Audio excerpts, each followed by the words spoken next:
When we are talking about Money in the Bank, we are talking about history-making moments. Some of the most exciting moments on WWE television for that particular year. We have to go back to 2005 at WrestleMania 21, where Edge was the first ever Money in the Bank briefcase winner. He went on to cash that in one of my most favorite moments in Money in the Bank history, where he cashed in on John Cena. It was the first of its kind, becoming the WWE champion after winning an Elimination Chamber match in January of 2006. That was definitely one of the best moments, which led to one of my favorite world title reigns, even though it was short-lived.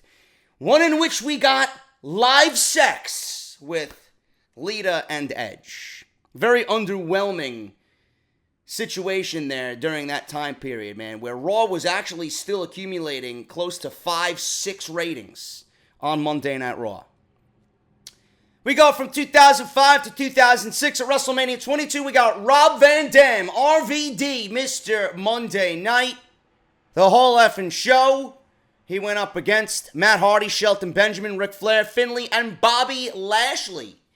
Edge went up against Chris Benoit, Chris Jericho, Shelton Benjamin, Kane, and Christian just a year before. Rob Van Dam was the second winner of the Money in the Bank briefcase. Then we go to 2007 at WrestleMania 23. Mr. Kennedy was the winner. He went up against Edge, Jeff Hardy, CM Punk, King Booker, Finlay, Matt Hardy, and Randy Orton. Then we get to 2008 and 2009. And the one man who is vilified in all of WWE, the man that they're looking to replace his world title reign, the man that they're taking to court right now over the way that they treated him, or vice versa. CM Punk is taking WWE to court over the way that they've treated him. A guy that WWE wishes that they had back in the company because he's the only man, truthfully, that could move the needle more so than anyone that they have on that roster right now. A man that I hope is all in. A man that I hope is all in staring at Kenny Omega on September 1st. One can only hope. CM Punk is the only man to win back-to-back Money in the Banks. CM Punk is the only man to hold that briefcase twice. There's a reason why WWE wants to have The Miz win the Money in the Bank briefcase this year. It's not because it would give SmackDown Live a great story going into 2019. It's not because they want to build The Miz up as one of the best heels in all of WWE. But one of the driving factors is they can erase CM Punk as being the only man to do it twice, while The Miz doing it this year will put him right above CM Punk in WWE's eyes. WWE has already decided on a winner for the Money in the Bank men's ladder match. And according to Dirty Sheets, if they are correct, then what we've been talking about might actually be happening on SmackDown Live. Money in the Bank has been cashed in 19 times in WWE history. 1 woman and 15 men have been successful and became a world champion. Whoever wins the briefcases this year will have an 84% chance of doing the same. After Raw and SmackDown Live this week, the men's and women's Money in the Bank ladder matches have been set and the competitors have been chosen. With this match being one of the most unpredictable of the year, it's hard to predict who will walk out of Chicago with the men's and women's Money in the Bank briefcases. However, WWE officials may have already made their decision. According to a report from DirtySheets.com, The Miz is the current frontrunner in creative to win the Money in the Bank contract for a second time in his career.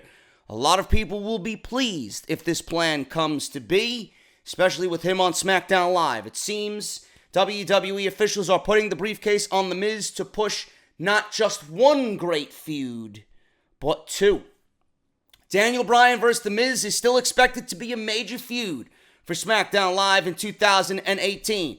It's likely their rivalry will be rekindled for SummerSlam, and WWE officials want to make The Miz as strong of a heel as possible before engaging one-on-one with Daniel Bryan. The two men already have a lot of history together. Their promo work speaks for itself. It should be great, and the match should follow suit, especially with the way The Miz has been portrayed as of late. Great matches with Jeff Hardy and Seth Rollins at Backlash, which will probably go down as one of the best matches of 2018. Now, with Daniel Bryan, this could be the best work of The Miz's career. Not taking anything away from Seth Rollins, but you roll everything into one big ball with the promo work, the build, and then the match, and then the briefcase having that much meaning, and you build that briefcase up the right way, and you have it just go against Daniel Bryan and bring him down to his very lowest that he's been all year, with The Miz taking a WWE Championship opportunity away from him. There's no greater story to tell going into WrestleMania with Daniel Bryan reaching that height once again and becoming the WWE Champion, taking that title that The Miz took from him unceremoniously and doing it at WrestleMania once again. Now, that's one feud. The Miz and Daniel Bryan is one feud. Now, how their feud ends, again, the unpredictability factor does not come from the Money in the Bank ladder match itself. It comes from Daniel Bryan. He has not signed a contract with the WWE as of yet, and his contract is up, coincidentally, on September 1st. Now, with him not signing a new contract as of right now, nobody knows what WWE is going to do here. Nobody knows what Daniel Bryan is going to do. Contract negotiations with the company have pretty much come to a stop. But The Miz, without Daniel Bryan, will continue to move onward and upward, no matter what. After the feud with Daniel Bryan ends, the A-lister is expected to cash in on AJ Styles and begin a rivalry with him over the WWE Championship. Unless something changes, WWE officials have huge plans for The Miz this summer on SmackDown Live. He's been patient and earned his way back into the WWE title hunt, and the WWE Universe is thrilled to see The Miz on the rise with SmackDown Live. WWE needs to be very careful here. Now, the ending of this report from Dirty Sheets mentions that after a feud with Bryan, The Miz is going to go right for the WWE Championship and feud with AJ Styles. If, and only if, Daniel Bryan signs a contract with the WWE and signs an extension, which he has to be very wary about, because him coming back, he's always at risk for injury. He's always at risk for WWE of pulling the plug on his current run. He doesn't want to sign a multi-year deal and have WWE say, well, you can't wrestle anymore. And WWE doesn't give out one-year contracts to their performers. They like locking people down because they don't want to have to do this every single year. It's usually a 3 to 5 year range with WWE contracts. Them giving out a one-year deal to Daniel Bryan seems to be something that they probably will not do. But for Daniel Bryan, I think you make amends and you do whatever you have to do to keep him on your payroll. No matter if it's 1 year, 2 year, 5 year, it doesn't matter. You sign that man to a contract because he makes television that much better. If Daniel Bryan signs a contract with WWE, I start building him up over the summer and you get him in a WWE Championship situation at SummerSlam. I would not have The Miz versus Daniel Bryan at SummerSlam. I would not. This is from my point of view only. I have The Miz win the Money in the Bank briefcase. That storyline speaks for itself. Samoa Joe has already staked claim at the WWE Championship. AJ Styles is going to fight Shinsuke Nakamura again at Extreme Rules. That's my prediction on that. I think WWE is going to give us a fuck finish at Money in the Bank. If trends tend to be the storyteller here on WWE television, having them book a last man standing match opens them up to having these guys cancel each other out in that WWE Championship match. I would not have Joe and Styles, like we discussed on part 1 yesterday, I would not have Joe and Styles begin at Extreme Rules. Extreme Rules is a B-level pay-per-view. Joe and Styles is not a B-level pay-per-view main event. I'm sorry. You're not going to book that match at a shitty event at Extreme Rules. You're going to wait till SummerSlam. But here's the kicker. When Joe is finally able to get his hands on a WWE title match, AJ Styles would have already vanquished Shinsuke Nakamura. Extreme Rules, that's it. It's over. No more. He retains the title. Goes into SummerSlam against Joe. But Bryan is on the up and up. Bryan could probably slay Nakamura. Could probably get through anybody else standing in his way to get a WWE Championship opportunity. You make that a triple threat match. And The Miz, depending on what you want to do with him at SummerSlam, you don't even have to book him on the show if you don't want to. He's got the briefcase, that's all you need. With The Miz, having that briefcase, it's a major selling point for the show. If he's not booked on the show, you're going to wonder if and when he will cash in. If he's on the show and in a match and he loses or wins, I would rather him be off the show than see him wrestle and then cash in. I think having him off the show makes it a little bit more unpredictable. The fans in attendance or the fans watching at home might think, well, The Miz is not booked on television. They might not be thinking about The Miz. So The Miz, during this triple threat main event of Styles, Joe, and Bryan for the WWE Championship, The Miz slides on in there, cashes in at the most inopportune moment for all three of those guys. He comes in, steals the title away. You book Daniel Bryan in a situation where he's going to give the running knee to somebody, or have Daniel Bryan win the world title, and then have it taken away from him because The Miz sneak attacked him after the fact. Or you could book something where Daniel Bryan makes Joe or Styles tap out to an ankle lock or a yes lock or this ankle hook that he's been doing. You can have someone tap out. You can have Bryan win the title, celebrate at the end, have a post-match beatdown. Joe just goes crazy. Miz cashes in, takes the title from Bryan. Boom, you got the foundation right there. Styles deserves a rematch. You got Styles and Miz. Miz gets through Styles. Styles can then feud Samoa Joe. And then Bryan and Miz can begin their long-winded feud for the WWE Championship. Because Bryan's going to do whatever he has to do to get back to that point and get revenge on The Miz from taking the WWE Championship away from him. And this is where the story is going to be at its peak. When Bryan is close or wins the WWE Championship, The Miz is going to be there like a thief in the night, taking it away from him. And that is the best story that you could possibly tell on SmackDown Live. Bryan and Miz, then you got Joe and Styles. What you do with Nakamura at this point, I really don't even give a shit. Because WWE, like I said already several times, they missed the boat on making Shinsuke Nakamura the WWE Champion. Now they're just lingering and having it go on, and they're beating this with a fucking baseball bat, and it's got no life left in it whatsoever. They missed the boat in October against Jinder Mahal. They should have made him champion, and everything that we've seen up until this point still would have made sense and still could have happened.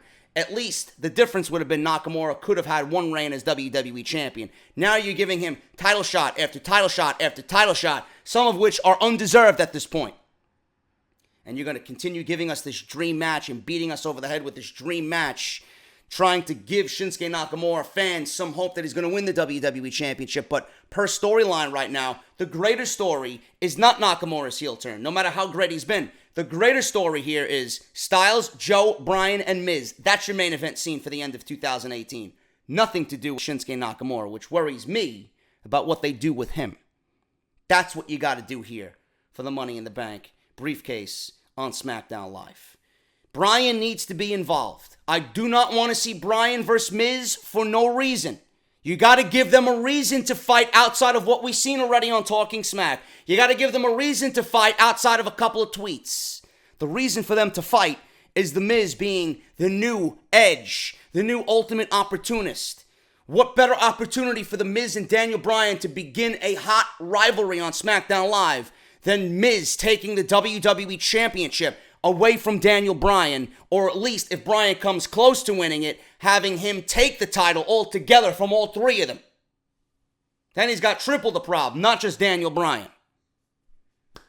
I like what we see here, man. And it gives SmackDown Live life and storyline. You can feud Miz and Styles. You could feud Joe and Bryan. You could do tag team matches with Bryan and Styles teaming up against Miz and Joe. You could do a mixture of those things. You know, you could do Miz versus Joe, Styles versus Bryan. There's life there if WWE wants to create life. I don't know if they want to at this point. Creative is all over the place that I don't even know what the fuck they got planned.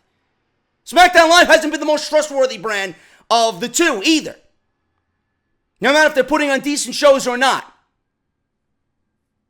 Miz winning the Money in the Bank speaks for itself. I don't need to sit here and tell you how much it makes sense. You guys should know how much it makes sense. Now, as far as the women go, there's a major update on the women's Money in the Bank ladder match as well. But this all has to do with the outcome of Nia Jax and Ronda Rousey.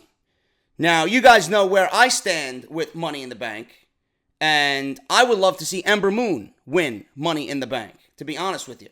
Now, it's weird for a babyface to win it, but I don't think Ember Moon's going to get it. And if WWE has plans for Ronda going all the way into WrestleMania next year, Ronda's going to play a pivotal part in the Women's Championship for 2018. And they've already planted the seed here. There's a major update on Ember Moon winning the Money in the Bank briefcase as well. From the moment we debuted Ember Moon on Monday Night Raw from NXT, the WWE Universe knew she was great in the ring, and there's great things for her on WWE programming. It took a while, but she became the NXT Women's Champion. Moon put over Shayna Baszler on her way to the main roster. She made her debut following WrestleMania 34, and she's been doing very well ever since. Now, she has one of the best finishes in all of the division. She has a bright future as a babyface. WWE officials are taking their time building her up, which I appreciate. But it seems Ember Moon is expected to have a big night at Money in the Bank. According to Cage Side Seats, Moon is the early favorite for the women's Money in the Bank ladder match. There have been some reports that Natalya will win the briefcase and move on into a feud with Ronda Rousey. However, not many fans would be expecting Ember Moon to walk out of Chicago with the Money in the Bank briefcase. Moon holding the briefcase could be an interesting dynamic since, like I said, babyfaces really aren't seen as Money in the Bank briefcase holders. Along with the Eclipse, a run-in to cash in the briefcase, Ember could make one of the most exciting cash-ins in WWE history. She may or may not actually win the Raw Women's Championship at this point, but it is certainly being talked about. Ultimately, it would depend on Ronda booking and the WWE booking Ronda going into 2018. Heading into Money in the Bank, the WWE Universe should keep a close eye on Ember Moon. It should not surprise a lot of fans if she won the briefcase. At the very least, she could pull off an Eclipse from the top of the ladder, which I hope we see. That would be a great thing to see in Chicago. No matter what, WWE officials will have us talking about Ember Moon going on into 2018 and certainly after Money in the Bank. You know, it may be pushing it now a little bit with Ember Moon winning the championship. I was hoping Ember would win the championship because I didn't think Ronda was going to get a title match this soon. Nobody thought Ronda was going to get a title match this soon. So now plans need to change. I have been hoping that Ember Moon wins the championship on Monday Night Raw because she's a full-time performer there, not named Ronda Rousey. You don't want to give the title to Ronda Rousey because of her name recognition alone. I was hoping that Asuka would win the SmackDown Live Women's Championship on SmackDown Live, which I hope happens at Money in the Bank against Carmella. She holds the title. We get Charlotte versus Asuka at SummerSlam. Asuka gets her revenge on Charlotte at SummerSlam because Charlotte has bigger and better things planned for her going on into 2018-19. So Asuka beating Charlotte is not going to make that much of a difference for Charlotte and her future going into WrestleMania 35. That's the right match. SummerSlam's the second biggest pay-per-view of the year. That's the match that you do. No questions asked.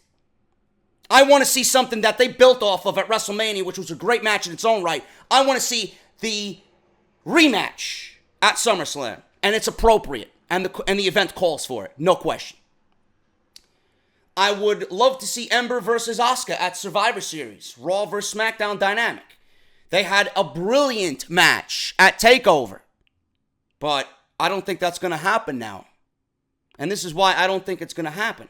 I think WWE is going to give the Money in the Bank briefcase for the women to Natalya. I think Natalya is going to turn on Ronda Rousey, whether we see the cash in at Money in the Bank during her match with Nia Jax or after. I would not give Ronda Rousey a loss on WWE television yet. I would not. I would have some type of fuck finish.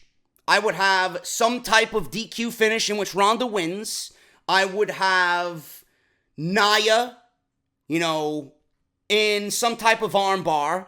And I would have Natalya come in and sneak attack and blindside Ronda. I would have Natalya take advantage of the work Nia did in that match to take the title away from both of them. That's what I would do. Either way, you look at it. Natalya needs to win the title, and Ronda cannot take a loss. At that point, you're building up Ronda and Natalya for SummerSlam. That's when Ronda could get the title, because at least there'd be some months of build for Ronda to get a legitimate title shot instead of just giving her one. She has a reason for one now. You put her in one. She got it taken away from her. Her best friend or her trainer stabbed her in the back because Natalya is tired of being second fiddle to Ronda Rousey, and the jealousy comes out. I trained you, and all everybody's talking about is you. But me, I've been here for 11 fucking years, and nobody ever gave me that type of spotlight. This is bullshit. The story is there. Natalya defends the title against Ronda at SummerSlam. Ronda's going to be at SummerSlam. All their big names are going to be at SummerSlam. It's the second biggest pay-per-view of the year. You want Ronda to win the title? Do it at SummerSlam and not at Money in the Bank. Set the stage at Money in the Bank. Do the title switch at SummerSlam. Now, Natalya may be just a token champion, a transitional champion, but it's going to tell a greater story. From there, Ronda will be the Raw Women's Champion. Nobody's going to stop Ronda. Nobody's going to stop Ronda. She's going to go undefeated all through WrestleMania season, and Charlotte's going to win the Royal Rumble. You're going to get Charlotte against Ronda in the main event of WrestleMania 35. Those are WWE's plans. But another dream match is going to take place before WrestleMania. With Survivor Series coming up, remember I wanted Ember Moon versus Asuka? Ronda's going to be the Raw Women's Champion. Asuka's going to be the SmackDown Live Women's Champion. You're going to get Ronda versus Asuka at Survivor Series. And tell me you don't want to fucking see that. Now, I don't expect Asuka to win, but I expect Asuka to bring Ronda to a damn good fucking match, and I expect Ronda to have her shit pushed in. That's going to be something to behold. You want to build Survivor Series up as a big fucking pay-per-view this year? There's no bigger fucking match on that show than that. I just booked WWE's Money in the Bank for the rest of the year. I just booked their men's and women's situations and scenarios through the rest of the fucking year. Simple as that. Ember Moon, this is her first stint on the main roster.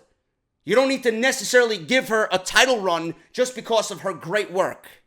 If there's a greater story to be told, I will always take the greatest story to be told, no matter who is in the story, over someone that I really appreciate and I really enjoy watching work.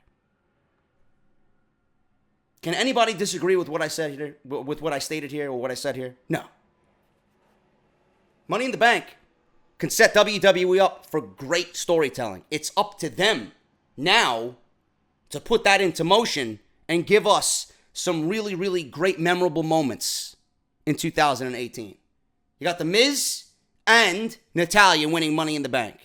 Men's and women's Money in the Bank briefcase winners are revealed here today on Off the Script, according to Cage Side Seats and Bill Body of DirtySheets.com. Whether they are true or not remains to be seen, but they certainly do make the most sense. This is episode 224 of Off the Script. This is part number 2 for your June 2nd, 2018. Don't go anywhere, man. I got more news coming. I got much more coming right here on Off the Script.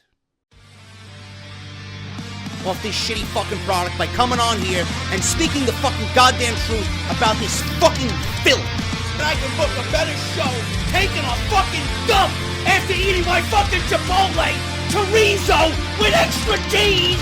I don't give a fuck what anybody has to say. Have I ever? Of course not. WWE is great, man. Fuck you, Japan, and Okada. Delete! What is it, man? Can I suck your dick? What is it, man? And this is the #1 fucking podcast. Right here on YouTube.com!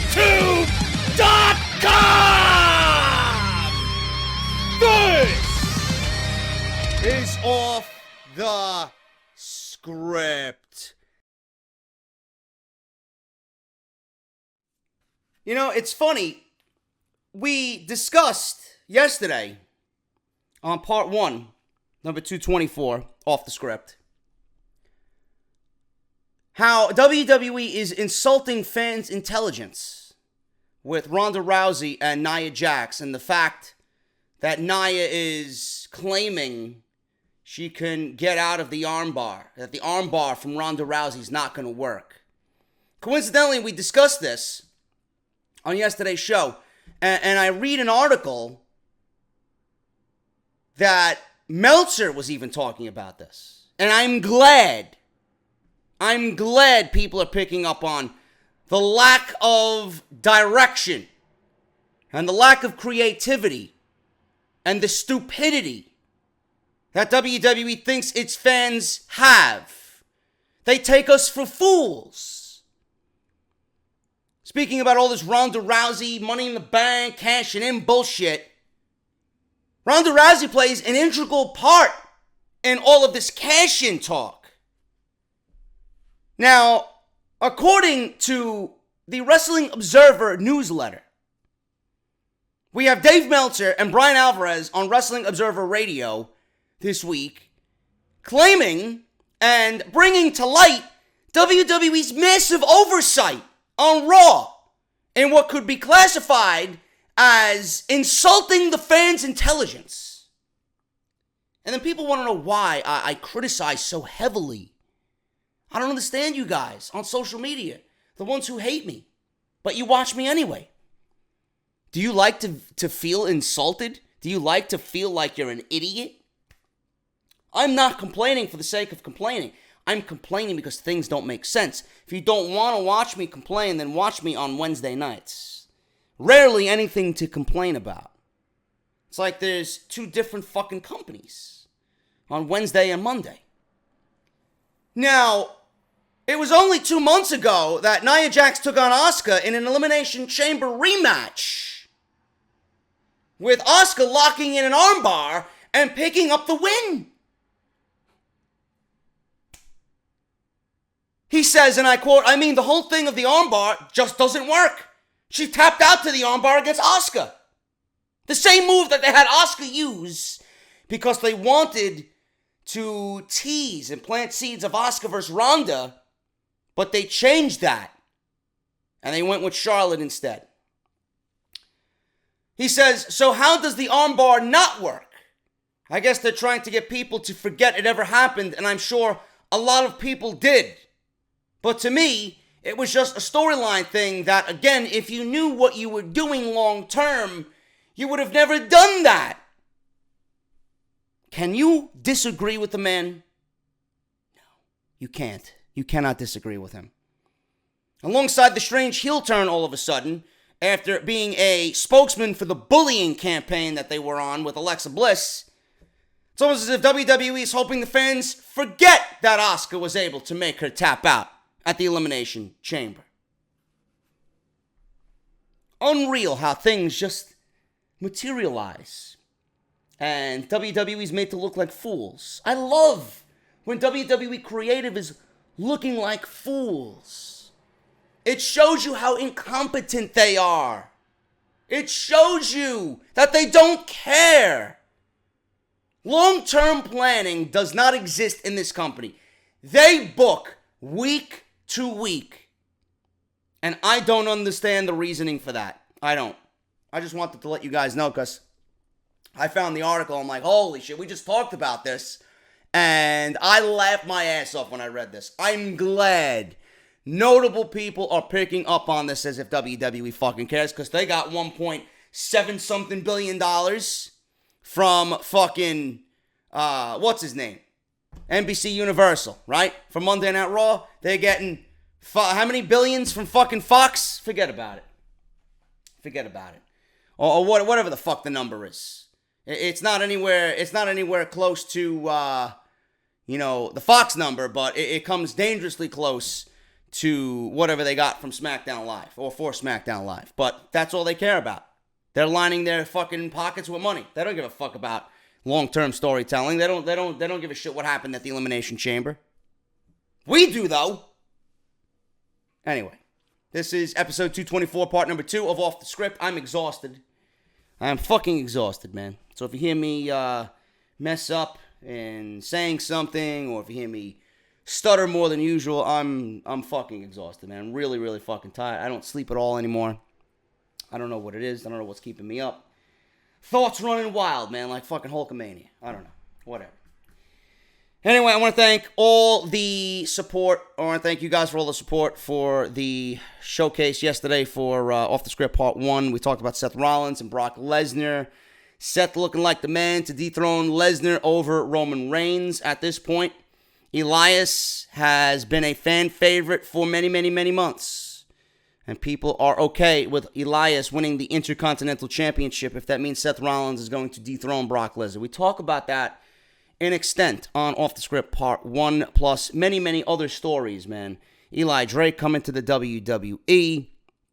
We have a bunch of stories on Part 1. So make sure you guys go and check that out. Over 2 hours long. Very, very, very informative episode. So it's there. It's linked in the annotation. Go and check it out if you have not done so. And please remember to leave a thumbs up. Follow me on social media, man, at JDFROMNY206. Hit that subscribe button. There are also other videos that you guys could check out as well. Raw, SmackDown, NXT, God of War live stream, all there for you guys. Subscribe for more content as always. Hit that subscribe button down below. Turn on that bell for all notifications. If you guys want to support the podcast and you guys want to show appreciation for the hard work that goes into recording this very show and everything else on this channel, patreon.com/JD from NY206. Thank you guys for everything that you do. If you guys don't want to pledge to the Patreon account, go buy a t-shirt. Barbershopwindow.com/offthescript. There's coupon codes as soon as you log in to Barbershop's website, man. 15 designs plus more coming right now on Barbershop Window, man. Barbershopwindow.com/offthescript. Harrys.com/script for your free trial shave set. You get the blade, the handle, the shave gel, and the razor blade protective case, all for free. All you guys got to do is sign up, pay the shipping and handling, and you're going to have the best shave of your life. Guarantee it. They guarantee it. I guarantee it. I've been using Harry's for close to 5 months now. Absolutely love it. Go and get your trial set. Experience what everybody is talking about when it comes to men's shaving needs, man. Harry's is the best. Harrys.com/script. audibletrial.com/offthescript. You guys are going to get 1 free audio book and 1 month free of Audible service on the house. You guys get to try out their service. They're going to give you a free audio book as a thank you just for signing up. 5 books there, spanning the world of professional wrestling. If you guys are into romance, politics, science fiction, fantasy, sports, wrestling, it's all on there, man. audibletrial.com/offthescript. Use coupon, not the coupon code. I'm thinking of fucking some crate unboxing, man. This is how fucking tired I am, man. This is how tired I am. Go there, enter your information. If you guys don't like the service, you guys can get to cancel it at any time you want. So go and do that, and you get to keep the audiobook for free. If you guys have already signed up, you can tell a friend, a coworker, a family member, a classmate, whoever it is, man. Give the gift of Audible. So make sure you guys do that. Great way to support the show. As always, here on Off the Script. I hope I get through this show in one fucking piece, man. You might see me taking a little sip of water because, I don't know, man. Dehydrated, sleepiness. I don't know what it is, man. I got to change something. I got to start taking some vitamins, I think. I don't know. Whatever the case is, man, the humidity doesn't help either. You know, this fucking shitty weather in New York City doesn't work either. It doesn't help. There's no sun. It's all clouds. I don't know what the fuck's going on. Whatever. Anyway, man, let's get into the news. I got a lot to go over today. I got a lot of SmackDown news. We're going to talk about SmackDown here because there was a story that came out. Fox executive says the USA Network is embarrassed by the WWE product. Now, this is coming from high executives. And I laughed my ass off when I read this. Story. Fox says that USA Network is embarrassed. How about the fans feeling embarrassed to watch the WWE product? Never mind the fucking USA Network. How the USA Network is putting up with this shit is mind-boggling to me. If I seen something that closely resembles, or that Bobby Lashley segment, or even came close to that segment that we seen with the sisters, and him beating up those men in drag, I would have pulled the plug on this show almost immediately. I would have never been interested in re-signing WWE to be on my network. The only reason why USA wants the WWE on their network is because WWE helps USA Network maintain a top 10 weekly in the ratings. But according to Fox executives say USA Network is embarrassed by the WWE product. So what does this mean for WWE's future on Fox? If USA Network is embarrassed by the shit that we're getting on Monday Night Raw, does that mean that Fox is okaying the embarrassing shit that we see on Monday Night Raw? Did anybody ever think of that? No, nobody's going to tell you that, though. Fox is not embarrassed by the shit that we seen on Monday Night Raw. If I'm a fucking executive at Fox that had anything to do with this deal, I'm taking zeros away from WWE. You're not going to hear these other podcasts go on here and say, well, if Fox is okay with it, whatever, WWE's making all this money. No, it's exactly what I told you this week. The more money that they make, the less quality of the shows you're going to get. This merger with Fox is going to make the shows that much worse. Believe me. And WWE can't fuck around. They're at risk of cancellation.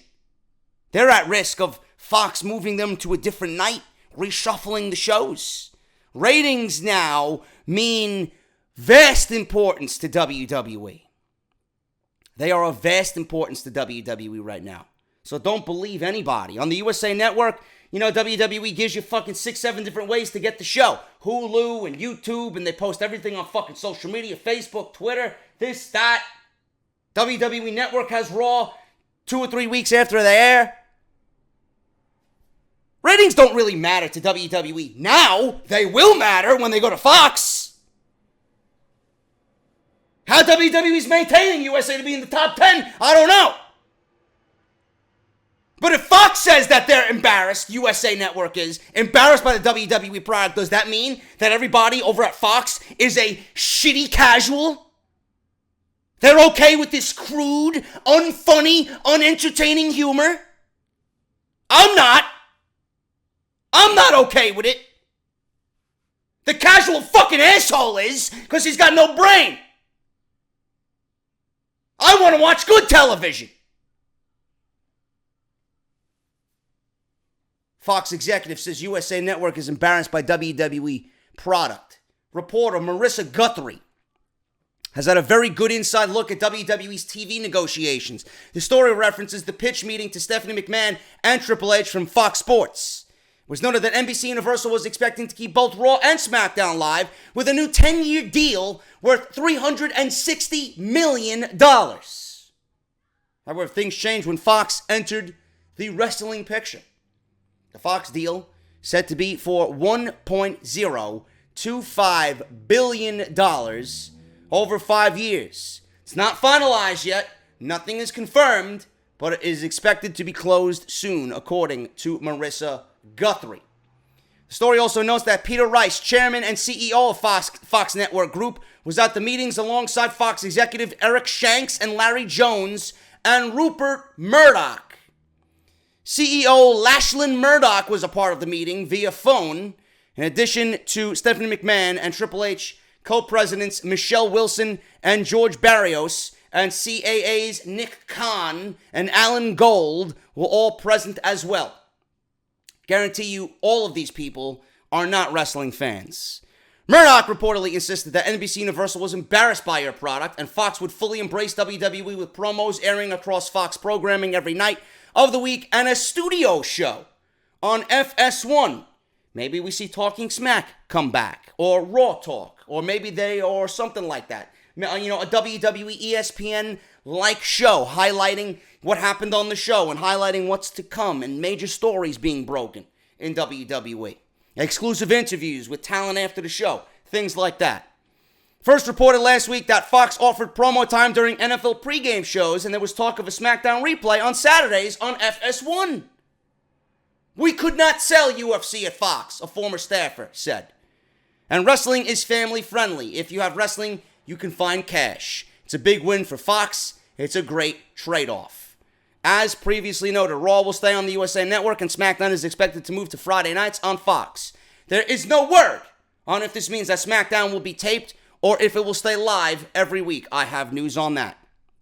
It's widely assumed that SmackDown would be the A show since it would be generating more revenue from Fox than Raw will be getting from USA. And the ratings will matter now, and WWE, is going to need to keep pushing SmackDown with heavy talent and intriguing storylines that get you to week. They need to do this now. I know it's something that WWE fucking cringes at. They're gonna feel overwhelmed. Oh my God, we gotta book a good show! But it matters more now next October than it matters ever for WWE. How long is SmackDown going to be the A show, really? You think Vince is going to be okay with SmackDown being the A show? How long before he realizes, well, SmackDown is outperforming Raw. SmackDown is making more money than Raw. SmackDown's getting praised more than Raw. We can't have this. Change it. We got to change it. Monday Night Raw's been my baby for 25 years. Fuck SmackDown. Then they start putting whatever's on SmackDown on Raw, and SmackDown becomes worse because they can't make up their fucking minds. Which show do you want? Why not have both shows thrive? Why not have both shows give us great television? Which I know they're capable of, they just won't. Nor do they want to.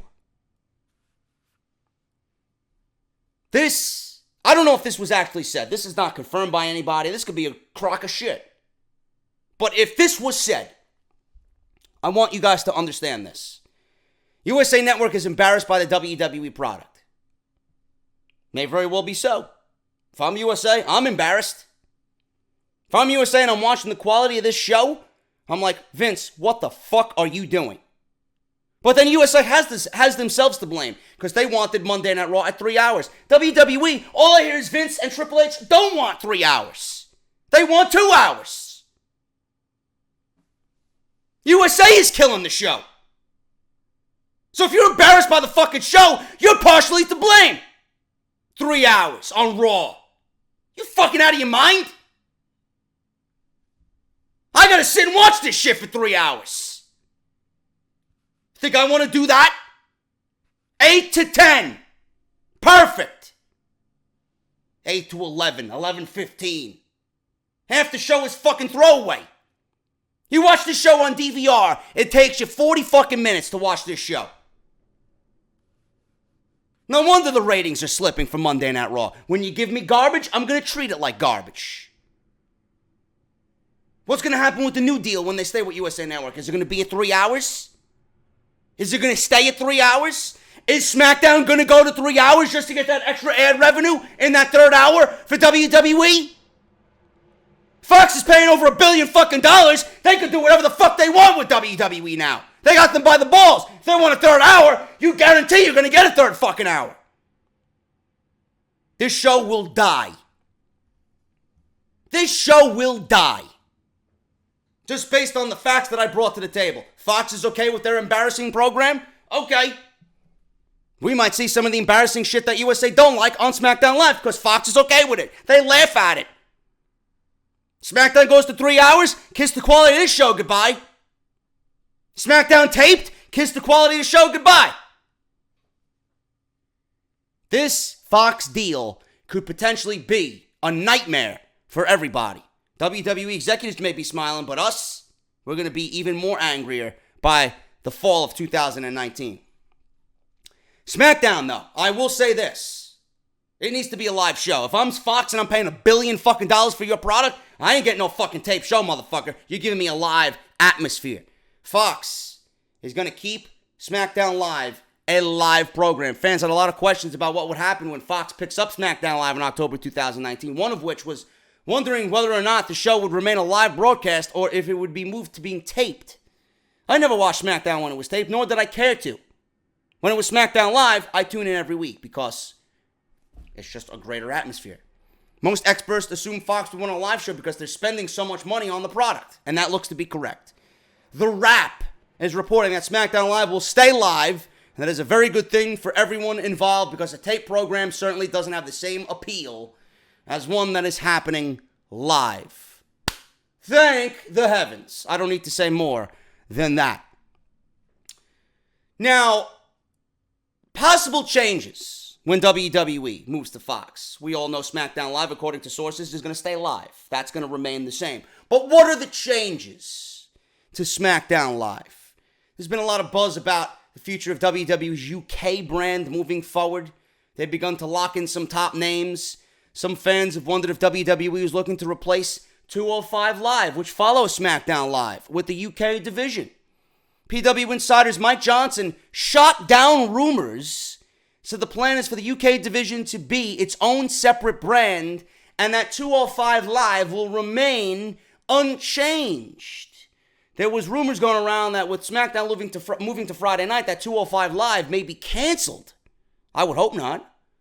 Just to add to what Johnson said, here's what is going on with the UK brand. They got their own TV deal in the United Kingdom. The weekly show will not replace 205 Live. It will be its own entity, and it will be available on the WWE Network. But there's more money on the table with a traditional television deal. If a deal is made, then what would likely happen is that the show would be made available on the network, but it would be geo-blocked and or available on delay in the UK because the TV network deal would have priority. The 205 Live brand is not getting canceled. It's not going away. In fact, there are still plans to run live events. Right now, the feeling is that they need to stay the course with the great wrestling matches every week, and hopefully they will generate buzz, which they have been. There's no way that they cannot. People in the company know it would be better to run separate 205 Live tapings in a location like Full Sail University. I, for one, have been saying that for the last year. But there are cost issues involved. Well, you're making all this money. What cost issues can there be? Perhaps they will be more open to separate tapings when they start getting massive influx of cash from Fox and NBC Universal. SmackDown Live is moving to Fox starting in October of 2019, and they will remain a live show. This is great news for fans because a live show always means more fun and unpredictability. Nobody wants to watch the spoilers. The ratings would actually deteriorate if it was a tape show as well because people will be more prone to read the spoilers and say, fuck it, I seen this match fucking 3 weeks ago. Fucking how many weeks now in a row are these two guys fighting? I don't need to watch it again. What more could possibly happen? You don't want that stigma following SmackDown Live. The ratings will be better for WWE if it is indeed a live show as well. Now, one thing, WWE historically runs house shows on Friday nights, so the television schedule would have to be rescheduled or for the crew. So that means superstars could be required to alter their travel routine greatly. If they do change the house show dates around to Thursday or Tuesday, then it could be a problem with them on a personal level because they have little time at home as it is. Cash is king. You think they give a fuck about you? No, they don't. Now, there is also rumors that Fox might want a 1-hour in-studio show much like what UFC had. However, WWE's lack of transparency might present an issue to show with a journalistic theme diving into hot-button industry topics. They canceled Talking Smack because it was breaking down the fourth wall. It was a little too real. Maybe Vince was blind to whatever the fuck was going on, but when he caught wind of what was going on, he pulled the plug as fast as he could breathe. You think WWE is going to be okay with an inside the industry type show, going over news and rumors and outlooks on pay-per-views and shows and this and that? Of course not. That would only make sense. That would only make the product better. Does Vince want to do what makes the product better? Of course not. Of course not. If Talking Smack died that fast, this would never get off the ground. I would be for it. I would love to be watching a show, at the end of a SmackDown Live, just really in-depth, different presentation than what we get formulaic on SmackDown Live or Monday Night Raw. But it looks like one thing we're pretty sure about is that at this point, Fox isn't looking to bring on any more new shows at this point with the in-ring action, and WWE isn't interested in rehoming their WWE Network exclusive programming. People thought they were shopping NXT. Fucking Slice Wrestling, the fake news Twitter that got me benched, said that they were shopping NXT. False. Nobody's shopping NXT. They're not shopping NXT at all, says Dave Meltzer. He commented on Wrestling Observer Radio. There are no plans for NXT or 205 Live on television. They are still planning that for the network. What's going to happen to 205 Live? Who knows? I mean, right now, I guess the idea most likely is that 205 Live will move to Friday night at 10 p.m. That would make the most sense. Now, what they need to do, if they're going to move, and simply move 205 Live to accompany SmackDown on Friday, instead of taping it at 10 when half the fucking arena is gone, why don't you tape it at 7, get a packed house, energetic crowd that is going to feed off the cruiserweights and give that energy back to them like they deserve, and then you go on into SmackDown Live. They're more prone to staying excited from the cruiserweights going on into the SmackDown superstars than the other way around. On a school night. But this is a Friday night. But it's still going to be the same thing, because who the fuck's going to stay to watch Drew Gulak and Lindsay Dorado and Gran Metalik? Nobody. At least on a Friday night, if you have the cruiserweights first and then SmackDown Live, it'll be a much more livelier presentation. It'll be a better presentation and better for the 205 Live talent. If you do SmackDown and then 205 Live, they'll be wrestling in front of empty seats. I hated seeing fucking Buddy Murphy and Alexander go at it in a fucking empty seat arena match. Half the fucking camera side was empty red seats. I don't think Cedric Alexander deserves that. Nor does Buddy Murphy after the fucking performance they put on.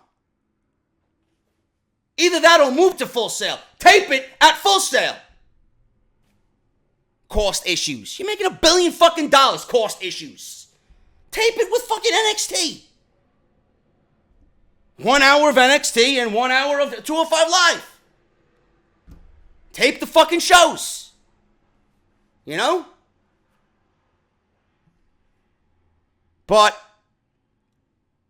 if 205 Live is going to move to Friday, it needs to go on at 7 p.m.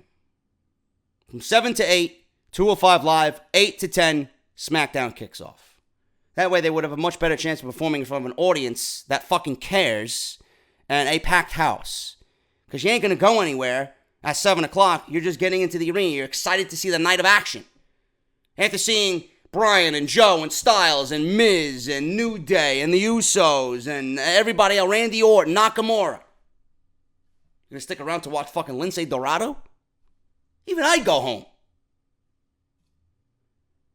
Then again, the idea has been out there for a while now. All these ideas have been out there for a while right now. It's up to WWE to remove the live aspect from 205 Live and record the shows before SmackDown, because recording after the Blue Brands television show hasn't provided the most exceptional results. But at least at this point, NXT doesn't need much changing since it's not broken, and WWE isn't looking to fix it, nor should they. So those are the changes that people are talking about. We don't know for sure. It's all speculative right now, the changes that are possibly coming with this new Fox deal. So we have to see what happens here. You know, SmackDown Live, Fox says that USA Network is embarrassed by the product. No, motherfucker, I'm embarrassed by the WWE product. Possible changes to SmackDown, moving from Tuesday to Friday, and then that could actually bleed into 205 Live. It's an easy fix, like we just discussed. 205 Live's not getting canceled. They're not getting NXT on Fox, and NXT is staying on the network. It's not going to Fox, not going to USA. 205 Live needs to be taped in front of SmackDown Live, not behind it. Simple fix. Simple fucking fix. Speaking of SmackDown Live, everybody's complaining about Peyton Royce and Billie Kay getting buried on SmackDown Live. I, for one, don't understand why. But believe it or not, the Iconics are set for a major push on SmackDown Live. Might not see it now, you might not feel it now, but it's coming. Despite possessing some of the most talented teams in the tag team division for quite some time, there does seem to be a general disinterest from fans right now, because WWE has brainwashed you to feel that way. Was there a general disinterest when the Usos were fucking staking claim to the tag team championships with the New Day? I don't think so. Ever since then, WWE went way away and said, fuck tag team wrestling. The shakeup was supposed to help the tag team division on both Monday and Tuesday nights. Yet reports have emerged last week that the company has all but given up on tag team wrestling and no longer has any plans for it. That came from Mike Johnson and PW Insider, who claim that WWE doesn't think the tag team division is worth their time, and they're not going to invest any more into it because they don't think it makes them any money. Idiots. Absolutely idiotic. That did come as a shame, especially when you consider the Blue Brand could create some huge feuds with the New Day, the Usos, the Bludgeon Brothers, the Club, the Bar. I don't understand this. You got the Revival and the Ascension and, whomever else on fucking Monday Night Raw. Ziggler and McIntyre. You can't create any engaging, investing television from the tag team division on both shows. I don't understand that. Now, however, speaking of tag teams, they're not really a tag team per se, but they are a duo. The Iconic duo. Merchandise sales might play a big part in WWE swaying from their original decision based on a specific talent. It sounds like new SmackDown arrivals, the Iconics, could be next in line to receive a mega push on Tuesday night. That's according to several sources. They have revealed that some weeks ago, WWE released a new shirt for Billie Kay and Peyton Royce on WWEshop.com. Despite the talent they possess, the former NXT stars have had a rocky start to life on the main roster, with Kay's strange loss to Lana.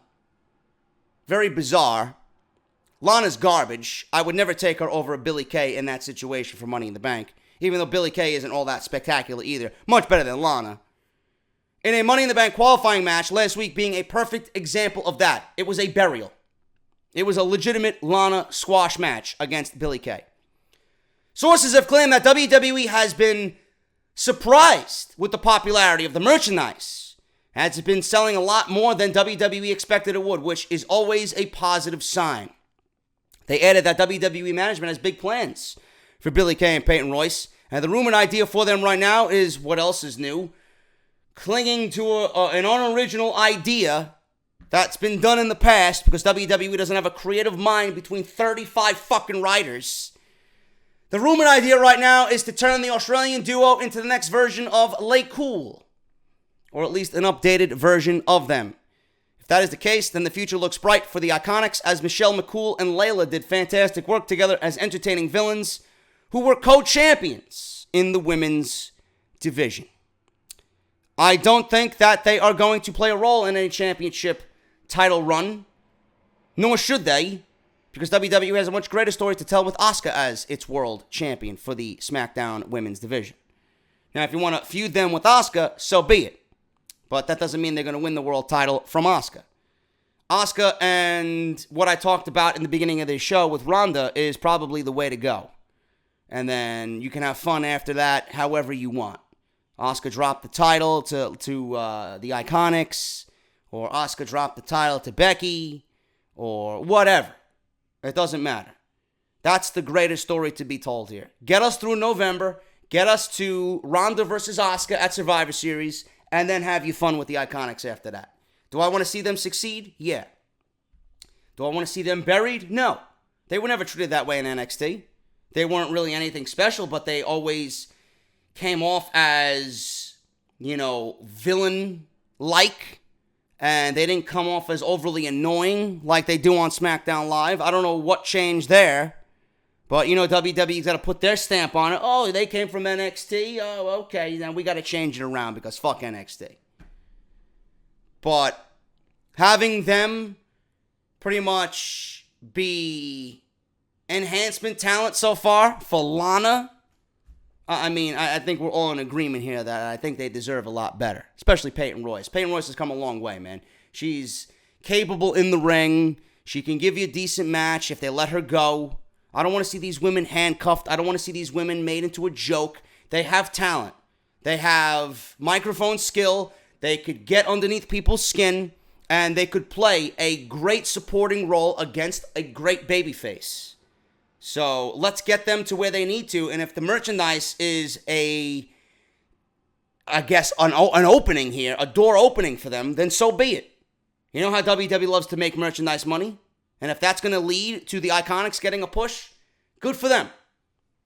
I just wish that WWE would have taken that and applied it to their shtick, as well as the in-ring talent that Peyton Royce has, and the skill that both women do have, instead of bringing them to SmackDown Live and trying to recreate something that they did years ago.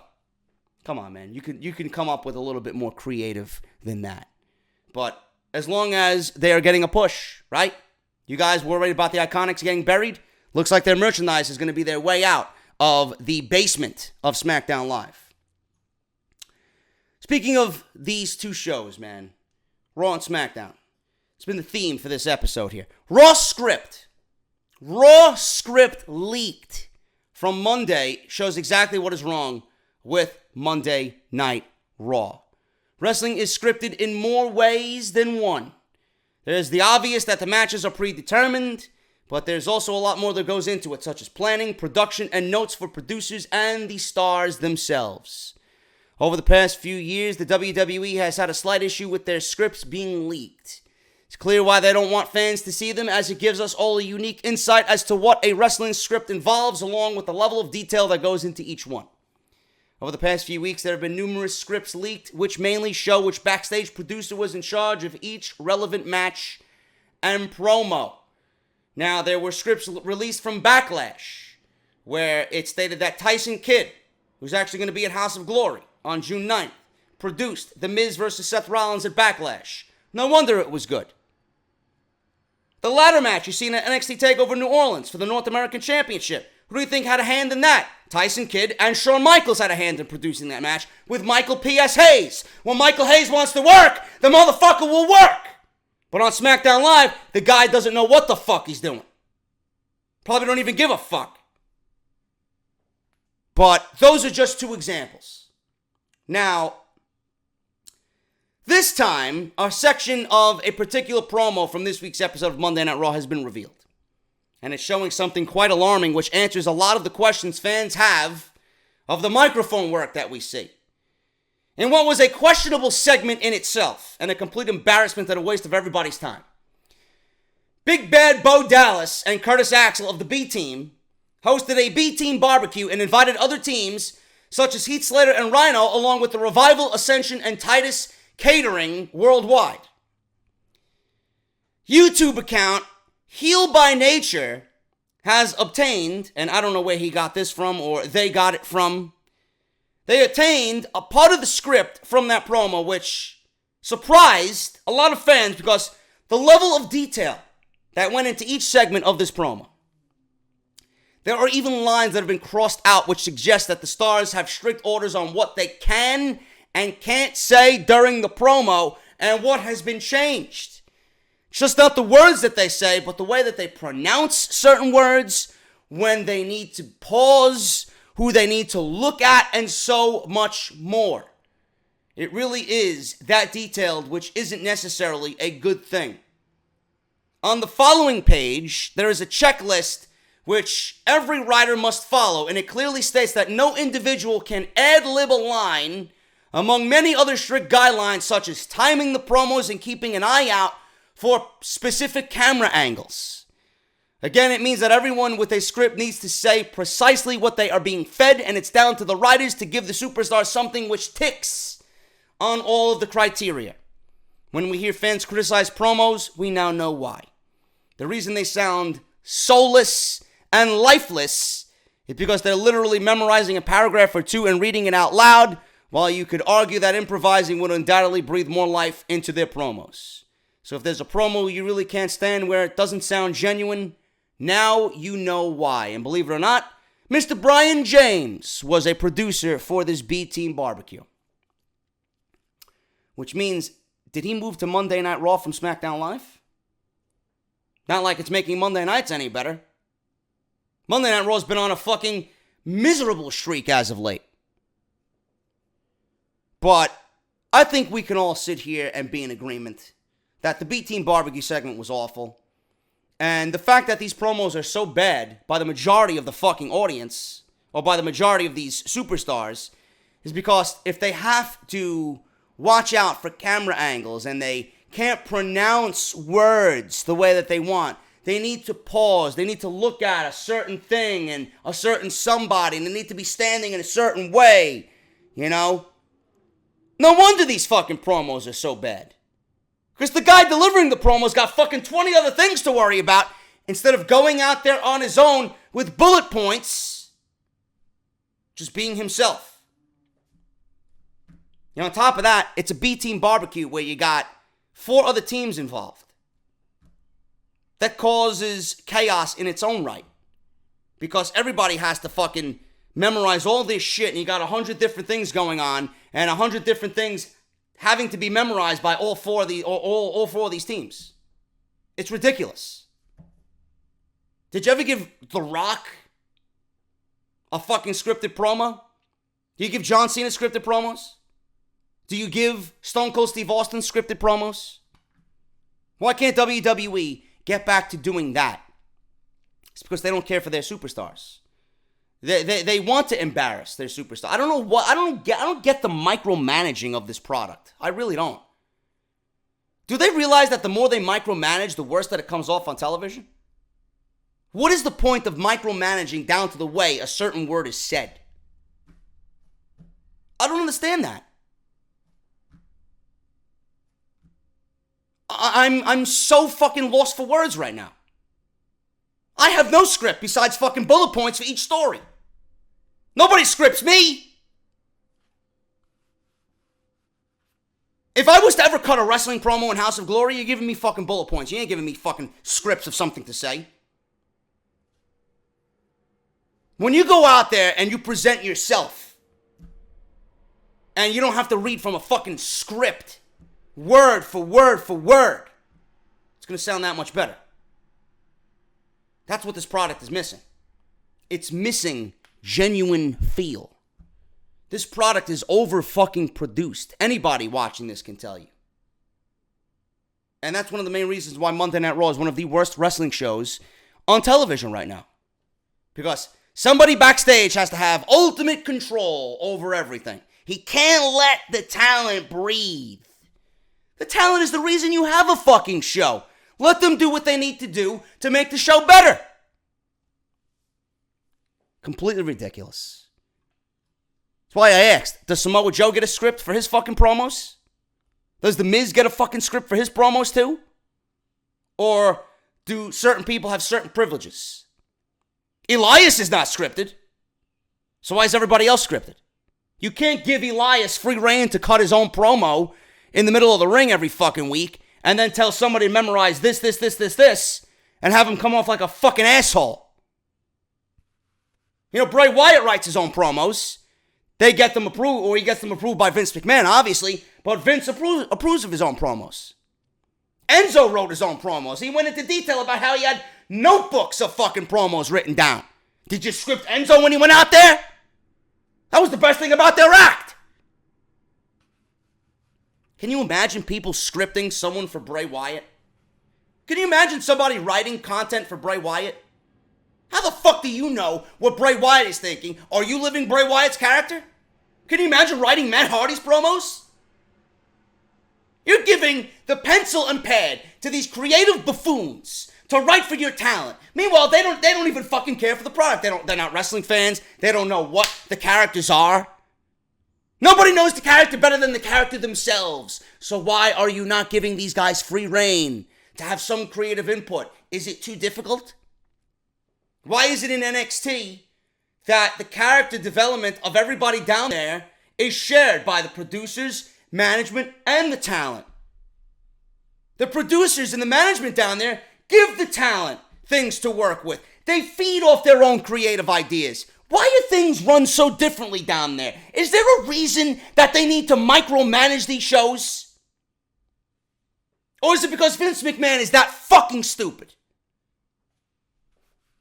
If that one thing changed about Raw and SmackDown, you would be shocked at how better the shows would be. Speaking about creative. John Cena's message to the WWE locker room about creative direction. This guy's got some fucking balls, because everybody, right? Everybody's going to end up being a John Cena. Not everybody could be a John fucking Cena. He's one of the most successful superstars in WWE history, and he knows what it takes to reach the top of the ladder and reach for Vince McMahon's imaginary brass rings in WWE. In recent years, however, while he's been a part-time performer in WWE to pursue projects outside the company, he's always been one who's made those opportunities happen. Still very much loyal to the WWE is John Cena for helping him be in the position that he's in. Understandably, then, it's clear why John Cena might be annoyed that other superstars in WWE are frustrated with the role that they have in the booking, which is being handed out to them. During a recent interview with Justin Barrasso of Sports Illustrated, the 16-time world champion explained why more superstars should adopt a do-anything attitude when it comes to WWE. Well, clearly Scott Dawson adapted this do-anything attitude with him waving around a fucking uncooked hot dog as if it was a fucking dildo on Monday Night Raw. You can't get any more do-anything than that. He used his recent match against The Undertaker at WrestleMania 34 as an example of just that. What are you talking about, a do-anything attitude? They put you in a fucking feud with The Undertaker, in which he wasn't even present. They gave you free reign to say and do whatever you want and break kayfabe. You're John Cena. You think they're going to give that to a Dolph Ziggler? You think they're going to give that to a Drew McIntyre? You think they're going to give that to a Sami Zayn or Kevin Owens? Fuck out of here, man. They're not going to put anybody against The Undertaker. The reason you had the match with The Undertaker is because you're John Cena.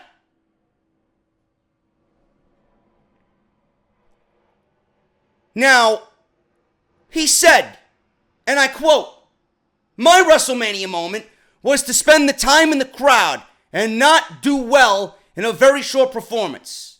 But I loved it because it got the job done. The focus was not on me. The focus was on someone else. Oftentimes we look at things so selfishly asking, what's in it for me? Well, what is in it for you, right? What's in it for John Cena? Does he need anything as far as compensation goes? The guy's a 16-time fucking world champion. Is this guy out of his fucking mind?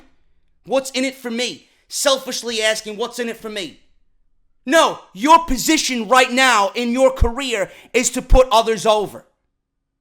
There's nothing for you to do. You're speaking like you're a young, hungry, upstart looking to make a name for himself. You were hand-chosen by the WWE machine to reign for 12 years. And you still get preferential treatment because you are John Cena. There will not be another John Cena because nobody in WWE is chosen by management outside of Roman Reigns. We look at things so selfishly. What's in it for me? Well, what was in it for me was the chance to reintroduce a WWE icon. I had to stretch the suspension of disbelief to its breaking point to do that, but it was awesome. Every single week, the crowd would chant at the top of his lungs, and no one thought I would be sitting in the crowd at WrestleMania, but I was able to do that. I was able to go out and be handedly defeated in 3 minutes and bring back an icon. That is a message to any performer who's complaining about their spot or creative, that they have nothing going for them. I've been first, I've been in the middle, I've been last. I just want to go out there and do something. There are a few performers who share my ideology, with The Miz being one of them. That's why he's skyrocketing into a new bracket as we speak, and I can't wait to see what he does next. But there's also a lot of disdain and complacency. You should be happy with any sort of role, even if it's getting your tail kicked in, he says. Now, nothing is done in this company if you don't have the backing of the company itself. If they don't like you, they will never like you. If they find some like in you, then you work your ass off. The company will let you know that they like you. But Cena's message, I understand where he's coming from, and I understand that he might be right to some, but this is fucking annoying and frustrating at the same time. It really is. How could you sit there and think the Revival isn't fucking warranted of complaining every single week? How could you think that someone like Dolph Ziggler, who loses and loses and loses and loses before he got paired with Drew McIntyre, didn't have a right to fucking complain about his status on television? Why is The Miz skyrocketing up the ranks? It's because WWE chose him to be there. You know? Obviously, The Miz does whatever the WWE asks of him. He's a shill.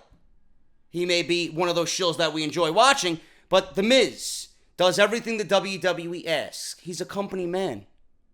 How many company men and women do the company have? Cena, Reigns, New Day, Sasha, Charlotte. You know? Not everybody has that company man or woman mentality in WWE. I got a fucking fly. Am I going to kill another fly on this fucking podcast? Motherfucker. You're going to join your fucking brother in a second.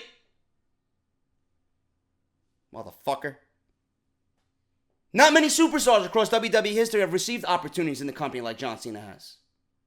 How many? You could probably count them on one fucking hand. One hand. It's if they like you or they don't. So Cena might be trying to get the right message across. If you're an upstart, do whatever they ask you to do. Happy to be on television.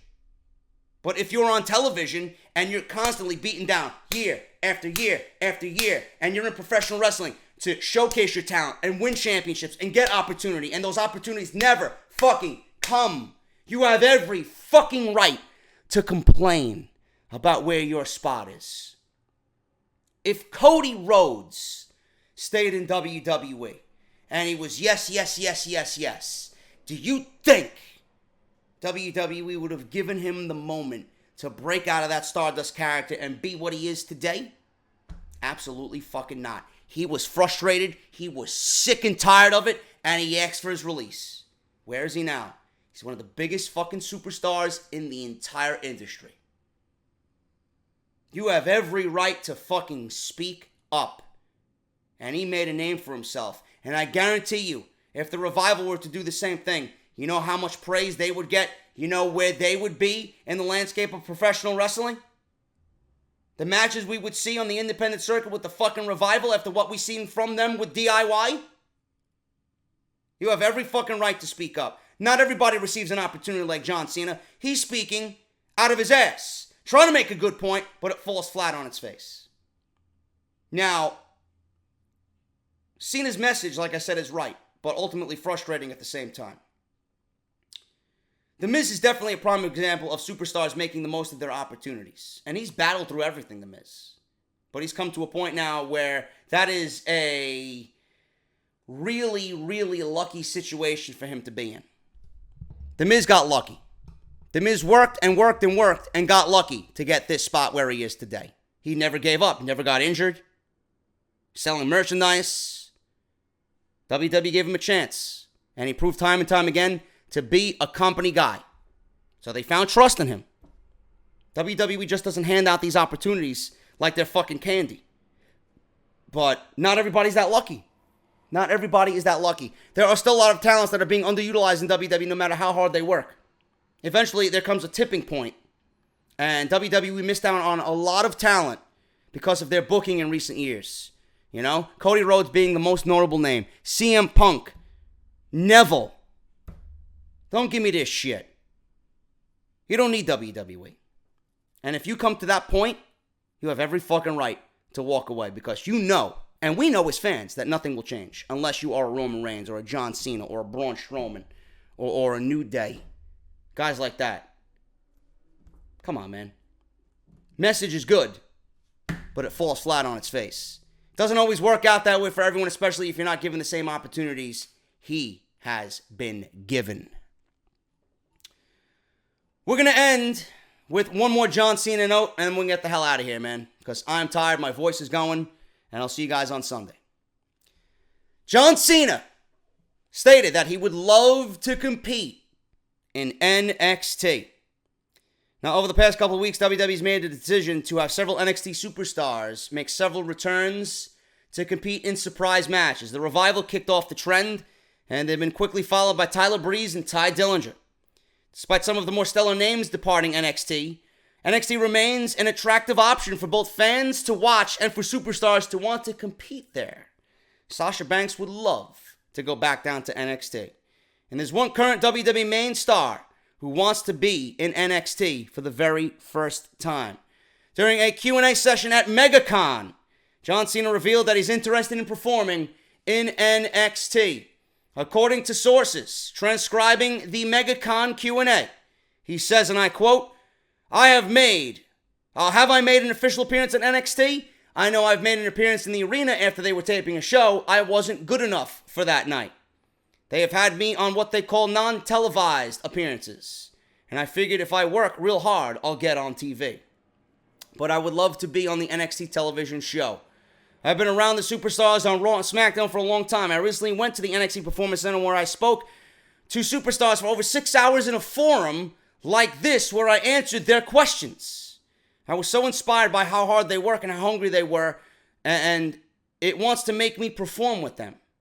So I hope one day I actually do perform on an NXT television show. End quote.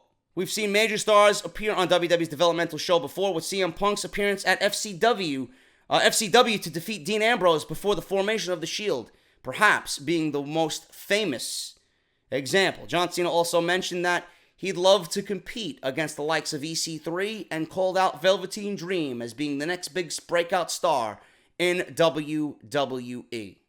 Would you like to see John Cena in NXT? I think it'd be nice, man. I'd like to see it. And everybody's just revving up the engines for this EC3 John Cena feud that they want to see happen. You know, I guess EC3 resembles them of John Cena in some way. Whatever the case may be, man, you know, when John Cena is done with the WWE, when he's done on Raw, when he's done on SmackDown, when he's done winning his world titles, just like Shawn Michaels and everybody else, I could see John Cena getting a role down at the Performance Center as a producer or a coach or an advisor or something like that. Outside of his commitments in Hollywood, he'll make appearances at the Performance Center to teach the new kids, the young kids, on the rise, what to do, what not to do, give them tips on promos and what he knows from his 13-year career in WWE. That's where they all end up. You're not going to let John Cena go, you know, and say goodbye to the WWE after he's done. Yeah, he's going to do his Hollywood, but WWE is going to have a lifelong spot for John Cena. If Shawn Michaels and his interest in the product was revitalized with NXT, same thing's going to happen for John Cena and everybody to follow John Cena. They all make their appearances at the Performance Center. Lesnar has been at the Performance Center to train personally with Lars Sullivan. X-Pac, Scott Hall, Kevin Nash, everybody has made an appearance at the Performance Center because that is where the future resides. And if you're talking about the future and you're going to gauge anyone on their experiences in WWE, there probably is nobody better than John Cena. John Cena competing in NXT, I don't think John Cena is ready to hang him up at all anytime soon. Do I want to see John Cena compete in NXT? I don't know. But would I love to see John Cena give the rub to an NXT superstar on the rise, making their main roster debut? That's something I'd like to see. But John Cena, man, he loves the talent. He loves the hunger down in NXT. Who would not? It's the best thing in professional wrestling right now. I'm getting the hell out of here, man. Thank you guys so much. I hope you enjoyed this episode of Off the Script. I am exhausted. My voice is going. I got a House of Glory event I got to get ready for next Friday. And I hope you guys, like I said, enjoy the video. But if you did, hit that thumbs up. Let me know what you guys are thinking down below. Hit that thumbs up. Subscribe down below. Hit that bell on YouTube so you guys are notified when you, or when I upload a video, you'll see it. Barbershop Window for your t-shirts. Barbershopwindow.com/offthescript. Harrys.com/script. Audibletrial.com/offthescript. And this has been episode 224, part number 2 of OTS. I'll be back with part 3 on your Sunday afternoon. We ran through the majority of the news. Hopefully we'll have something breaking of importance for Sunday's episode, the go-home show for this weekend, right here on Off the Script. Thank you guys so much. Leave me a comment down below. Let me know what you guys think about the opening and all the biggest news and rumors today, right here on Off the Script. I'll see you guys later. Have a great Saturday, and I'll see you all on Sunday afternoon for part 3 of this very podcast. I'll talk to you later.